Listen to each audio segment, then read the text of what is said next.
وَلَقَدْ يَسَّرْنَا الْقُرْآنَ لِلذِّكْرِ فَهَلْ مِن مُّدَّكِرٍ۔ بسم اللہ الرحمن الرحیم۔ آج انشاءاللہ تعالی العزیز ہم قرآن مجید کے 28ویں سپارے کی مختصراً تشریح اور تفسیر کا مطالعہ کر رہے ہیں۔ اللہ رب العزت نے 28ویں سپارے کے آغاز میں جو آیات نازل فرمائی ہیں وہ در حقیقت ایک خاتون جو کہ آپ صلی اللہ علیہ وسلم کی خدمت میں حاضر ہوئیں، ان کا نام حضرت خولہ تھا۔ ان کے شوہر نے ان کو بڑھاپے کی حالت میں طلاق دے دی تھی، اور طلاق کی ایک خاص شکل ہوا کرتی تھی کہ اپنی بیوی کو طلاق دینے کی نیت سے اپنی والدہ کی پیٹھ کے ساتھ مشابہت قرار دے دی جاتی تھی۔ مثلا انہوں نے کہہ دیا کہ انتی علیہ کظہری امی، تو مجھ پہ ایسے حرام ہے جیسے کہ میری ماں مجھ پر حرام ہے۔ اس وقت تک یہ کلمات طلاق کے مغلظہ سے بھی زیادہ سخت ہوا کرتے تھے، یعنی اس حالت میں ہمیشہ کے لیے عورت اس کی والدہ کا درجہ پا جاتی تھی، اور اس سے نکاح کبھی بھی جائز نہیں ہوا کرتا تھا۔ حضرت خولہ رضی اللہ تعالیٰ عنہ آئیں، آ کے نبی اکرم صلی اللہ علیہ وسلم کے پاس یہ بات رکھی۔ آپ صلی اللہ علیہ وسلم نے پرانے ہی مسئلے کی روح سے یہ بات بتا دی کہ اب تو تم اس پر حرام ہو چکی ہو۔ اب وہ رونے لگیں، کہنے لگیں یا رسول اللہ صلی اللہ علیہ وسلم، میں نے ساری اپنی جوانی اس کی خدمت میں گزار دی، آج میرا اور بچوں کا سہارا یہ ہے، اگر طلاق ہو گئی تو ہم کہاں جائیں گے؟ نہ ہمارے پاس رہنے کے لیے مکان ہے، نہ نان و نفقے کے لیے کوئی اور انتظام۔ آپ صلی اللہ علیہ وسلم نے فرمایا اللہ جل شانہ ہی اب کوئی فیصلہ کریں گے۔ ایک روایت کے مطابق انہوں نے اللہ جل شانہ کو مخاطب کر کے یہ کہا یا باری تعالی، آپ تو میرے حالات کو جانتے ہیں اور میں اپنی حالات کی شکایت آپ ہی سے کرتی ہوں۔ جب یہ بات ہوئی، اس کو مجادلہ بھی کہا گیا، تو اللہ جل شانہ نے آیات نازل فرما دی، اور آیات میں زہار کا مکمل حکم اللہ نے بیان فرما دیا۔ اس ایک عورت کی برکت سے قیامت تک آنے والے مسلمان خواتین اور یہ پورا کا پورا وہ طبقہ جو اپنی عورتوں سے زہار کر لیتا ہے، ان کے لیے اس سے نکلنے کا راستہ فراہم فرما دیا۔ آپ صلی اللہ علیہ وسلم پر جو آیات نازل ہوئیں وہ کیا تھیں؟ ارشاد فرمایا قد سمع اللہ قول التی تجادلک فی زوجہا وتشتکی الی اللہ، تحقیق اللہ نے وہ ساری بات اور گفتگو سن لی جس عورت نے آپ سے آ کر مجادلہ کیا، ذرا جھگڑے کی شکل پیدا کی اور اپنے اللہ کی طرف اپنی شکایت کو بھیج دیا۔ واللہ یسمع تحاورکما ان اللہ سمیع بصیر۔ آگے پھر اس کا حل نکالا کہ دیکھو کچھ چیزیں ایسی ہوا کرتی ہیں جو ہم اپنی زبان سے نکال دیتے ہیں، لیکن حقیقت ویسی ہونا ناممکن ہوا کرتی ہے، تو ایسی چیزوں کا حکم بھی یہ ہے کہ ایسی تمام کی تمام چیزوں کا اور کہنے کا کسی قسم کا کوئی اعتبار نہیں ہے۔ مثال کے طور پر ماں تو وہی ہوتی ہے جس سے آپ کی پیدائش ہوتی ہے، یا پھر رضاعی ماں جس کا آپ نے دودھ پیا ہوتا ہے۔ یوں تو کسی کو بھی اماں کہہ دینا، اپنی ماں کہہ دینا، خالہ جان بنا دینا، جیسے آج کل بھی ہمارے ہاں رسم و رواج ہے کہ ہم عزت میں کسی بھی بڑی خاتون کو خالہ جی کہہ دیتے ہیں، ہم اماں جی کہہ دیتے ہیں، تو یہ خالہ کہنے سے یہ عورت خالہ کا رتبہ نہیں پاتی، ماں بنا لینے سے کسی کو ماں کا درجہ نہیں ملتا، بلکہ یہ وہی درجہ جو اللہ رب العزت نے عطا فرمایا ہے وہی درجہ اس کو حاصل رہتا ہے۔ اس طرح کی ایک تین چیزیں وہ اللہ رب العزت نے پہلے بھی بیان فرمائی تھیں کہ دیکھو جس کو تم اپنا منہ بولا بیٹا کہہ دیتے ہو وہ تمہارا سگا بیٹا نہیں بن جاتا، لہذا نہ اس کو وراثت جائے گی اور نہ ہی اس سے پردہ اور اس کے احکامات ختم ہوں گے، بلکہ وہ اگر ایک اجنبی ہے، لے پالک ہے، آپ نے اڈاپٹ کیا ہے، اس کے احکامات اجنبی ہی کے رہیں گے۔ اگر وہ بڑا ہو گیا تو اس کی جو والدہ ویسے بنی ہوئی ہیں منہ بولی، ان سے پردہ بھی ہوگا۔ اگر ان کے ہاں کوئی اللہ نے بیٹی دی ہوئی ہے اس سے اس کا نکاح بھی جائز ہے اور اس سے پردہ بھی ضروری ہوگا۔ لہذا منہ کی باتیں یہ اور ہوا کرتی ہیں، حقیقت اور ہوا کرتی ہے۔ ایک اور چیز وہاں پہ بیان فرمائی گئی تھی کہ اللہ نے کسی بھی بندے کے سینے میں دو دل نہیں رکھے۔ آدمی جو بہت زیادہ ذہین ہوتا یا بہادر ہوتا تو ہم کہتے ہیں اس کا تو شیر جتنا جگرا ہے، اس کا جگرا اتنا بڑا ہے۔ وہ جگرا یا جگر اتنا بڑا نہیں ہوا کرتا، دل بھی اتنا بڑا نہیں ہوا کرتا، یہ استعارہ اور تشبیہ ہوتی ہے بہادری سے۔ بالکل ایسے ہی اگر کوئی یہ کہے اپنی بیوی کو کہ تم میری ماں کی پیٹھ کی طرح مجھ پر حرام ہو، تو یہ ماں کہنے سے ماں نہیں بن جاتی، یہ استعارہ ہوتا ہے ایک قسم کی طلاق کا، اور اس کو زہار کہا جاتا ہے۔ اس کے احکامات اللہ رب العزت نے بیان فرما دیے، وَالَّذِينَ يُظَاهِرُونَ مِنْكُم مِّن نِّسَائِهِم مَّا هُنَّ أُمَّهَاتِهِمْ، جو اپنی بیویوں کے ساتھ زہار کر لیتے ہیں وہ ان کی مائیں نہیں بن جاتی۔ ان امہاتہم الا اللائي ولدنہم، ان کی حقیقی مائیں وہی ہیں جنہوں نے ان کو جنا ہوا ہے، جن سے یہ پیدا ہوئے ہیں۔ اب وہ کفارہ زہار کیا ہے وہ الگ سے اللہ رب العزت نے بیان فرما دیا، والذین یظاہرون من نسائہم ثم یعودون لما قالوا فتحریر رقبۃ من قبل ان یتماسا، ایک غلام کو آزاد کرے گا اس عورت کے پاس جانے سے، خلوت میں جانے سے پہلے۔ فمن لم یجد، اگر یہ نہیں کر سکتے، فصیام شہرین متتابعین من قبل ان یتماسا، 2 مہینے کے لگاتار روزے رکھو عورت کے ساتھ خلوت کرنے سے پہلے۔ اگر اس کی بھی ہمت اور طاقت نہیں ہے تو فمن لم یستطع، اگر اس کی بھی استطاعت نہیں رکھتے، فاطعام 60 مسکینہ، 60 مسکینوں کو کھانا کھلا دو، تم اس زہار سے نکل جاؤ گے، وہ عورت تمہارے لیے حلال ہو جائے گی۔ اس کے ساتھ اللہ رب العزت نے ایک اور بات جو یہاں پر اگلے ہی رکوع کے اندر بیان فرمائی ہے، وہ یہ ہے کہ اللہ رب العزت سب سرگوشیاں جانتا ہے انسان کی۔ ما یکون من نجوا ثلاثۃ الا هو رابعهم، اللہ کبھی بھی آپ سے جدا نہیں ہوتا۔ ہمیشہ یہ ذہن میں رکھنا چاہیے اللہ مجھے دیکھ رہا ہے، اللہ میرے ساتھ ہے۔ فرمایا تم 3 لوگ کہیں بھی کوئی سرگوشی نہیں کرتے مگر چوتھا تمہارے ساتھ اللہ ہوتے ہیں۔ ولا خمسۃ الا هو سادسهم، کہیں تم 5 لوگ اکٹھے نہیں ہوتے مگر چھٹا تمہارے ساتھ اللہ ہوتا ہے۔ ولا ادنى من ذلك ولا اکثر الا هو معهم اينما كانوا، یہ مت سمجھنا 3 کے ساتھ چوتھے تو اللہ ہیں، لیکن اگر ہم 2 ہو گئے یا 1 رہ گئے تو اس کے ساتھ دوسرا اللہ نہیں ہوگا، 1 ہے تو دوسرا اللہ ہے، اور اگر 5 ہیں تو چھٹا اللہ ہے کیونکہ وہ قرآن میں بیان کر دیا، لیکن اگر 7 ہیں، 10 ہیں، 100 ہیں تو 101واں اللہ نہیں ہے، بالکل 101واں وہاں پر اللہ کی ذات اور اللہ کی ہستی موجود ہے۔ یہ خیال ہر وقت میں رہنا چاہیے، میرا اللہ مجھے دیکھ رہا ہے، میرا اللہ میرے ساتھ ہے، لہذا اللہ کی نافرمانی کرنے سے شرم اور حیا آنی چاہیے اور اللہ کی نافرمانی والے کاموں کو چھوڑ دینا چاہیے۔ تیسری چیز جو یہاں پر اللہ رب العزت نے بیان فرمائی وہ یہ ہے کہ کبھی بھی کسی کی مخالفت میں، خاص طور پہ مسلمان کی مخالفت میں خفیہ منصوبے بنانا، میٹنگز کرنا، سرگوشیاں کرنا، اس سے الگ ہو کر اس کو نقصان پہنچانے کے لیے مشورے کرنا، یہ ساری کی ساری چیزیں اللہ کو ناپسندیدہ ہیں۔ یعنی ابھی نقصان پہنچایا تو نہیں، لیکن نقصان پہنچانے سے پہلے اس کی تیاری کرنے کے جتنے مراحل ہیں اللہ کو یہ بھی ناپسندیدہ ہیں۔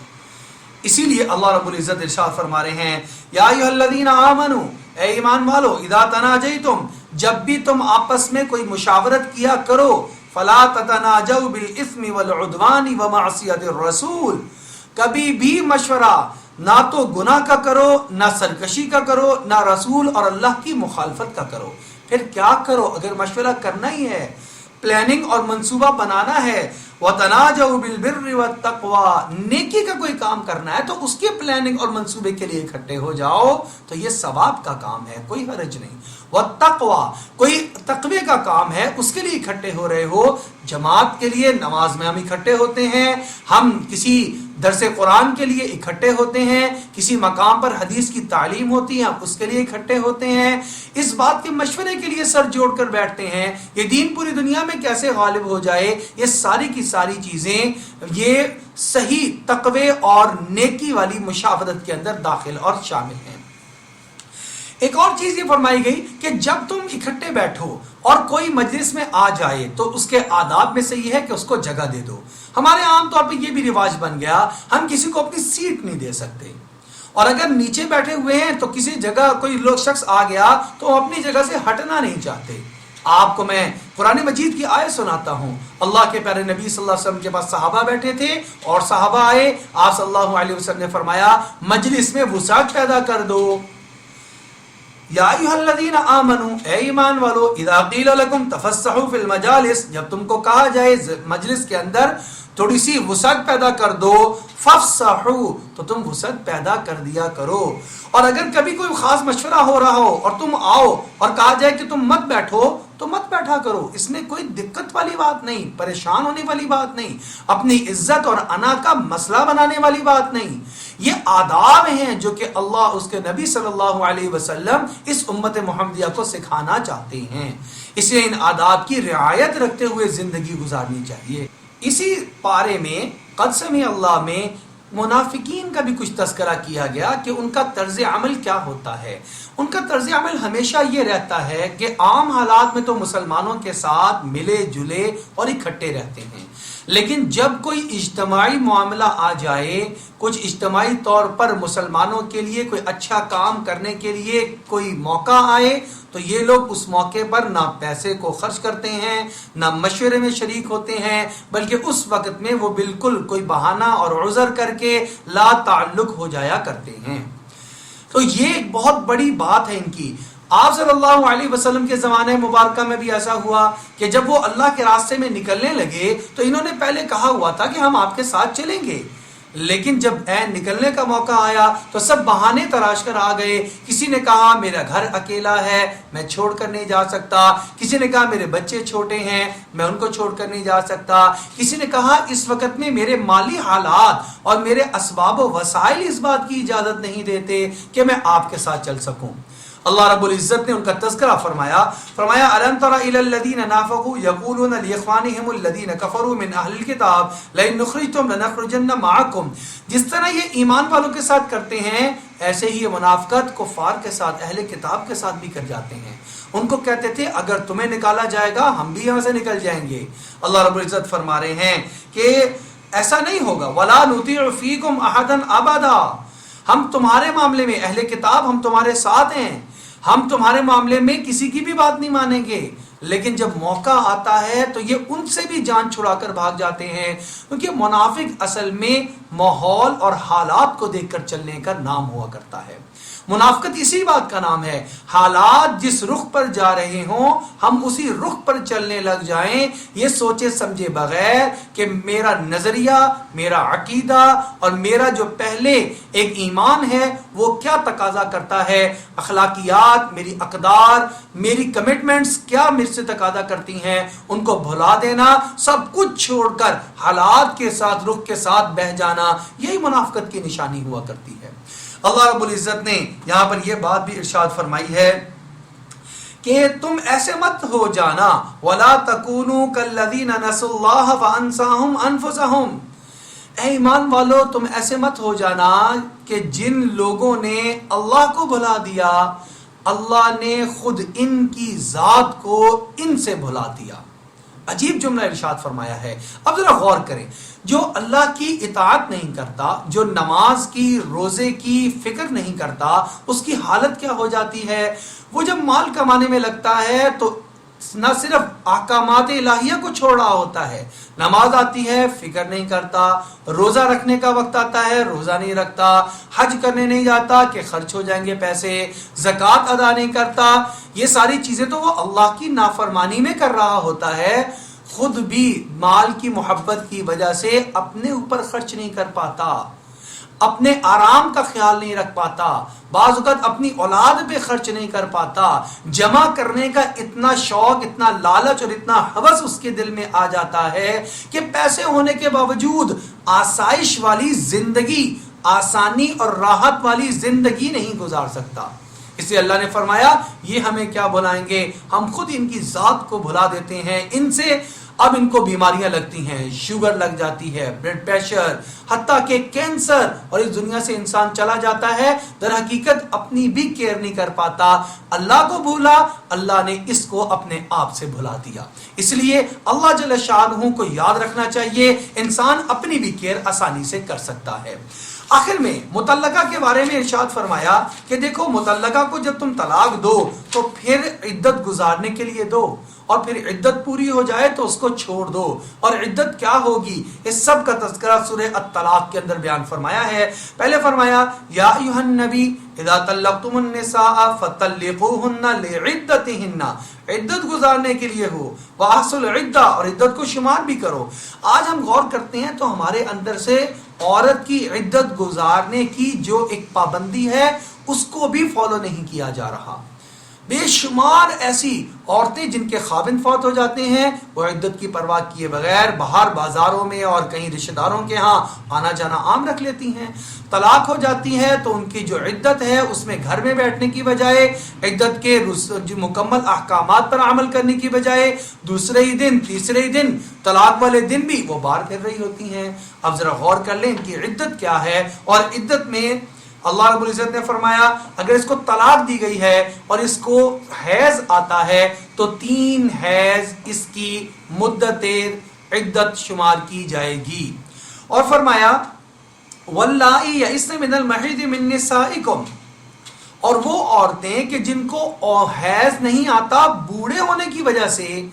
عمر بڑی ہو گئی، 50 سال سے زیادہ ہو گئی، حیض آنا بند ہو چکا ہے، یا پھر ابھی اتنی چھوٹی عمر ہے، چھوٹی عمر میں شادی ہو گئی، بچپن میں ہی آپس میں 5-7 سال کی عمر تھی لڑکے کی، 5-7 سال کی لڑکی کی تھی، آپس میں نکاح طے کروا دیا گیا، اب بڑے ہو کر طلاق دینا چاہتے ہیں تو طلاق دیں. اور عورت کی لڑکی کی عمر ابھی کم ہے، اس کو حیض آنا ہی شروع نہیں ہوا، تو ان دونوں کے لیے جو کہ حیض آ نہیں رہا 3 ماہ کی مدت مقرر کی جائے گی. اللہ رب العزت سے فرما رہے ہیں فعدتهن 3 اشہر واللائی لم یحض واولاۃ الاحمال، اگر عورت کو بیوی کو حمل ہے تو اس کو اس حالت میں طلاق دے دی گئی تو اس کی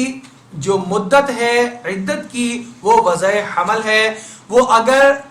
1 دن کے بعد بھی وضع حمل ہو گیا اس کی عدت پوری ہو چکی ہے، اور اگر 5 ماہ بھی لگ گئے تو تب بھی اس کی عدت وضع حمل ہی ہوگی، اس میں 3 ماہ کی بات نہیں ہوگی. یہ احکامات اس لیے دے دیے کیونکہ زمانے جاہلیت کے اندر ان چیز کا کوئی خیال نہیں رکھا جاتا تھا، عورتوں کے حقوق کو پامال کیا جاتا تھا. یہاں پر عورتوں کے حقوق اسلام نے عطا فرمائے ہیں. اللہ رب العزت سے دعا ہے اللہ ہمیں تمام احکامات کے مطابق سمجھنے، اس کے مطابق عمل پیرا ہونے کی توفیق عطا فرما دے.